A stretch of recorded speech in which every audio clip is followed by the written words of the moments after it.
Bonjour à tous et bienvenue pour cette nouvelle séquence consacrée à la renaissance du cocktail. Après la Seconde Guerre mondiale, les circonstances qui avaient permis au cocktail d'entrer dans les habitudes de consommation des Européens font place à des temps difficiles. Les cocktails voient leur attrait diminuer et tombent même en désuétude.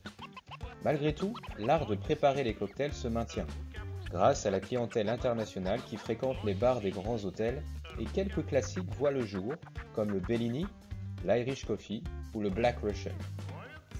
La production de whisky s'étant grandement ralentie suite aux besoins importants de céréales, le rhum, plus facile d'accès, fait naître les heures de gloire de la culture tiki, créée quelques années plus tôt par Victor Bergeron, alias Trader Vic et son célèbre Mai Tai.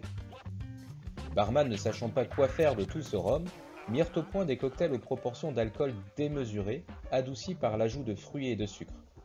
Avec la découverte du blender et du broyeur à glace, la préparation de boissons crémeuses et aériennes se trouva simplifiée et l'on mit de côté les drinks secs de l'avant-guerre. De plus en plus de produits prêts à l'emploi firent leur entrée sur le marché. Les jus en bouteille et non à base de produits frais firent oublier que le mélange de boissons était une expérience gustative et non un état d'ébriété, comme le montre l'apparition dans les années 70 du Long Island Iced Tea. Dans les années 80, le succès de la vodka aux États-Unis contribue au développement du long drink. Rien de plus simple que d'ajouter à une mesure de vodka un ou plusieurs jus de fruits pour obtenir une boisson, comme par exemple le screwdriver. Dans les années 80, grâce à des gadgets chimiques, les boissons trop sucrées devinrent de plus en plus colorées et tombèrent au rang d'accessoires de fête tapageurs appropriés à la mode de ces années-là, comme le montre le succès du Blue Lagoon ou autre Blue Hawaiian. En 1988, un phénomène nouveau apparaît, le jour où le grand public découvre ceci sur grand écran.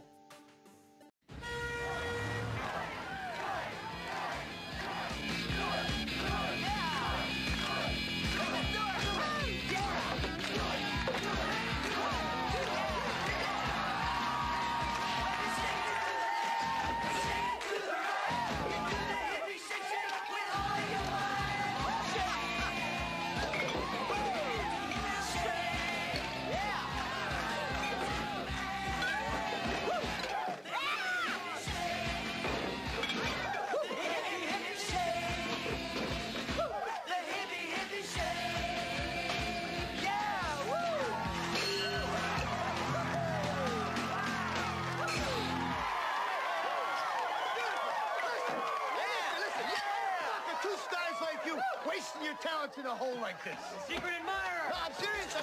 I got the hottest saloon in town. I want you guys working for me. In 2 weeks, you'll be famous. I've been famous for 10 years. Just give me the money.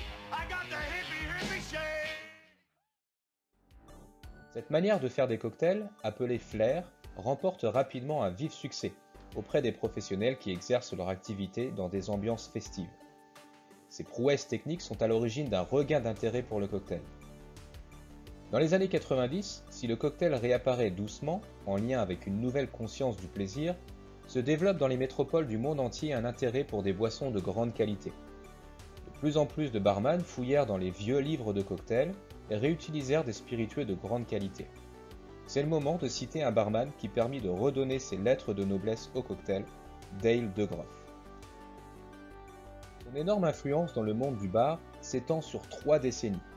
DeGroff, alias King Cocktail, a développé ses techniques dans de grands établissements, comme le célèbre Rainbow Room de New York, où dans les années 80, il a été le pionnier d'une approche gastronomique pour recréer des grands cocktails classiques. En échangeant les mélanges aigres et artificiels contre des agrumes frais, il refait découvrir le plaisir de la dégustation d'un gin fizz glané dans les pages d'un vieux livre de cocktail. Des ingrédients frais, de qualité, des classiques revalorisés lui ont valu la réputation de père de la mixologie moderne. Il est reconnu pour avoir réinventé la profession de barman, déclenchant un renouveau du cocktail qui continue de prospérer, soutenu par d'autres barman de renom comme Salvatore Calabrese ou bien encore Dick Bradzel. Le Cosmopolitan, composé à l'origine de vodka aromatisé au citron, de jus de canneberge, de jus de citron vert frais et de Cointreau, est sans doute l'un des cocktails les plus connus au monde. Créé en 1988, il a intégré le panthéon de la pop culture quelques années plus tard, grâce à la série Sex and the City.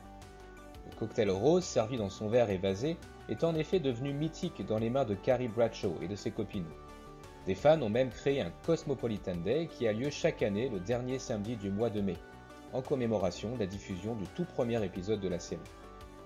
La légende du bar Dale King Cocktail de Groff tombe sur le Cosmopolitan au Fox City Diner à San Francisco au milieu des années 90. Et de retour à Manhattan, commence à perfectionner sa propre recette du Rainbow Room. Lors d'une soirée dans ce même bar, la presse photographie Madonna en train de boire un Cosmopolitan. Le New York Magazine crédite alors Dale de l'invention de cette boisson. Invité sur plusieurs chaînes de télévision pour en faire la démonstration, sa carrière décolle. Ce cocktail serait pourtant né 2 ans plus tôt, par la barmaid Cheryl Cook à Miami, lors de la promotion de la nouvelle vodka Absolut Citron.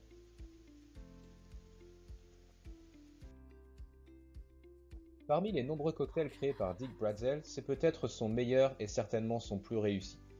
Appelé Vodka Espresso en 1983, il devient Espresso Martini dans les années 90, comme tant d'autres cocktails. À cette période, en effet, n'importe quel cocktail servi dans un verre en V devient un martini, à l'instar du French Martini ou de l'Appletini, bien loin du Dry Martini de Jerry Thomas. La recette originelle de Dick prévoyait de la vodka, du sirop de sucre, 2 types de liqueurs de café, le Kahlua et la Tia Maria, et un expresso fraîchement préparé. Appelé parfois Pharmaceutical Stimulant, ce cocktail évolua doucement pour s'adapter aux goûts changeants.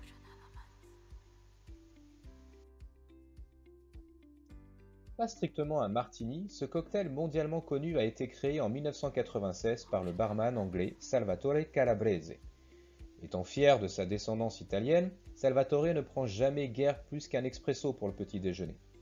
Un matin, cependant, Sue, sa femme, insiste pour qu'il s'assoie pour prendre son temps et déguster sa confiture fraîchement préparée.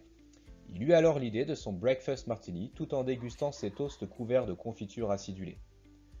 Plus tard, dans la journée, au Library Bar de Londres, il perfectionne et crée son cocktail signature. Le breakfast martini a depuis inspiré des barman dans le monde entier, utilisant confiture et autres marmelades dans leur création. Ce cocktail s'inspire grandement du célèbre White Lady, créé en 1923 par Harry McKellon au Harry's New York Bar de Paris en 1923. Ce qui démontre encore une fois le renouveau du cocktail initié par Dale de Groff et la réinterprétation des cocktails classiques de l'âge d'or du bar. S'il n'a pas été créé dans les années 90, il faudra cependant attendre les années 2000 pour voir déferler la vague du Mojito en Europe qui deviendra très rapidement l'un des cocktails les plus répandus et appréciés. Si on ne compte plus le nombre de variantes, profitons de cette vidéo pour rétablir quelques vérités sur la préparation de ce cocktail. Aucun doute possible, l'origine du Mojito est 100% cubaine. Toute son histoire repose sur celle de la canne à sucre, dont on fait le rhum. La légende raconte qu'au XIXe siècle, les pirates du navire le Drake consommaient les eaux de vie de canne à sucre produites sur l'île de Cuba, arrangées de quelques feuilles de menthe parfumées. Dès 1910, le jus de citron vert sera venu agrémenter le breuvage primaire. L'assaisonnement frais aurait pris le nom de Moro.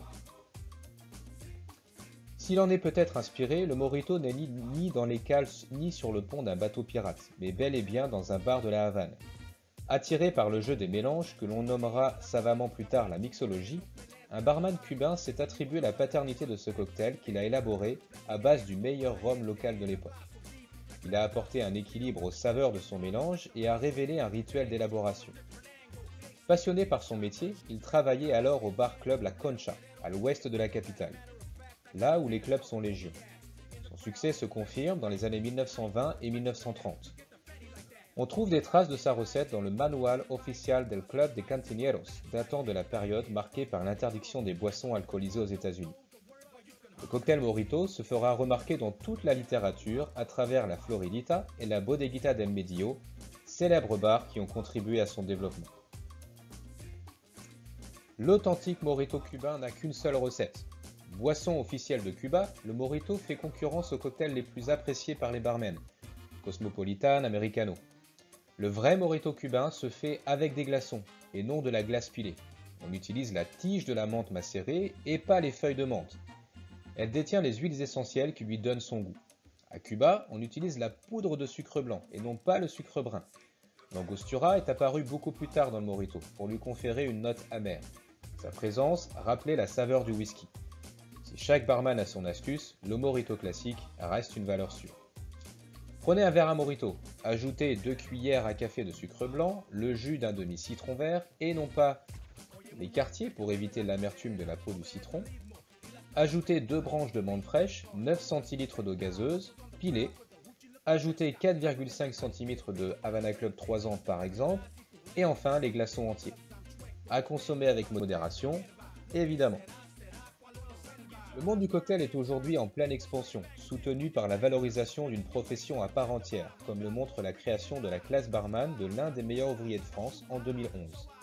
La mondialisation, la mise en relation des barman du monde entier par Internet permet des échanges privilégiés sur les boissons oubliées et des ingrédients originaux. On utilise des ingrédients frais, on fabrique soi-même ses sirops, on aromatise ses spiritueux chez soi.